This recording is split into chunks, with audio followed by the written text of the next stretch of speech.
ఒక వ్యక్తి మీద ఏవేరండి దాని పర్యవేక్షణ అధికారుల మీద ఎవరి మీద చర్య తీసుకున్నారండి వాటికి? ఎవరో ఒకటి పాలు సప్లై చేసిన వాడు ఒకరితోనే అది సమస్య ఎందుకు జరిగింది అంటే మీ నిర్లక్ష్యం, మీ మానిటరింగ్ లేకపోవడం, మీ పర్యవేక్షణ లేకపోవడం, ఈ ప్రభుత్వం అంటే భయం లేకపోవడం. పర్వాలేదు నేను కల్పించుకొని తీసి ఆ లోకల్గా ఉన్న స్థానికంగా ఉన్న నాయకులకు వచ్చి ఇంత ముట్ట చెప్తే చాలు, వాళ్ళు ఎవడు ప్రాణం పోయినా పర్వాలేదు అనే తత్వం వల్ల కదండి చనిపోయేది. మళ్ళీ ఏం మాట్లాడతారండి వాళ్ళు? కాదు చెప్పండి, మీరు చెప్పండి. అది వాళ్ళ ఇంట్లో తగ్గితే పాల్లో మీ ఇంట్లో తగ్గితే మన అందరం కూడా ఇంటికి ఉదయాన్నే పాలని అందరూ వాడతారు ఈ రాష్ట్రంలో. మనకు అలవాటుది, మన ఆచారం, మన ఉదయం నుంచి. అలాంటి పాలలో కల్తీ జరిగితే 5 చనిపోతే నేను 4, ఇవాళ పేపర్ తీస్తే 5.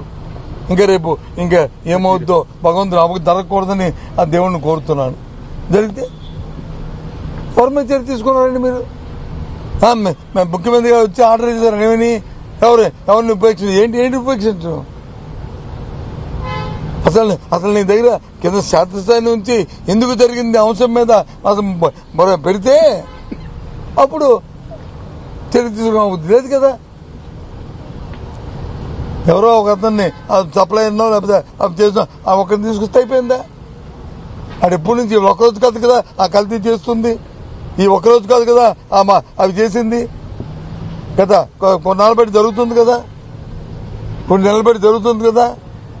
మరి ఎందుకు మీరు అతని మీద చర్య తీసుకోవట్లేదు? ఎందుకు ఆ ప్రాంతంలో అధికారులు ఏం చేస్తున్నారు? అది నా ప్రశ్న. అంటే ప్రభుత్వం అంటే భయం ఉండాలి. అమ్మమ్మో ఏమైనా తప్పు చేస్తే జరిగితే ఉపేక్షించని, అంతేగాని అది లేకుండా ఏదో లేని పని మాటలు చెప్తే కాదు. కాబట్టి పూర్తిగా ఈ రాష్ట్రంలో శాంతి క్షీణించాయి. అసలు ఎక్కడ కూడా లా అండ్ ఆర్డర్ లేదు. లా అయితే భారత రాజ్యాంగంలో బాబాసాహెబ్ అంబేద్కర్ పెట్టారు, కానీ మేము ఆర్డర్ లేదు ఎక్కడ. మా భరత్ చెప్పినట్టు, అలాగే మా ఇజ్రాయల్ చెప్పినట్టు. కాబట్టి మేము దాని నిరసనగా ఇవాళ సభ నుంచి వాకౌట్ చేస్తాం. పోలీసులు దేశంలో అట్టడుగు ర్యాంకింగ్ లో ఉన్నారు మీరు చెప్తున్నారు. సభలో హోంమంత్రి మాత్రం చాలా రాష్ట్రాలు మన పోలీసులను ఆదర్శంగా తీసుకుంటున్నారు. అవునన్నా కదా, ఒక పని చేయండి, మీ టీవీలో కంపెనీ స్టేట్మెంట్ చేయండి. పోలీస్ వెబ్సైట్ ఓపెన్ చేసి చూడండి. పోలీస్ వెబ్సైట్ ఓపెన్ చేయండి. వెబ్సైట్ ఓపెన్ చేయండి. దేశంలో ఉన్న పోలీస్ వెబ్సైట్ వాళ్ళ తాలూకా ఇచ్చిన వివరాలు చూడండి. దాన్ని బట్టి మేము చెప్పిన తప్పు అయితే రేపు సత్యబాబు గారు, ఎల్ఓపి గారు, వాళ్ళ తాలూకా సభ్యులందరూ వచ్చి ఈ రకంగా చెప్పారు, ఇది కరెక్ట్ కాదు, మీకు ఇదేం చెప్పింది మీరు చెప్పండి.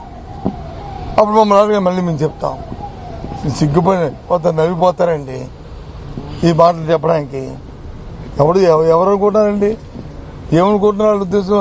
ఏదో మాట చెప్పేసి కాలం పప్పు గడిపోతుందంటే జనం చచ్చిపోతున్నారండి బయట. ఎంతసేపు కష్టకాలం చర్యలు. ఏ వైసీపీ నాయకుని కానీ ఏ నాయకుని కానీ అవమానపరచాలి, లేదు అతను ఇబ్బంది పెట్టాలి, లేదు వాళ్ళ మీద లేనిపోయిన కక్షలు పెట్టి వాళ్ళు జైల్లో పెట్టాలని తప్ప ప్రభుత్వం గాలి కొలిసింది పరిపాలన.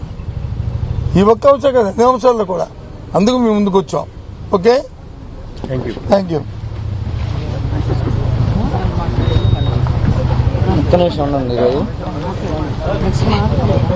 ఈరోజు శాసనమండలిలో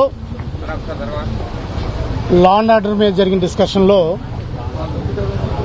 హోంమంత్రి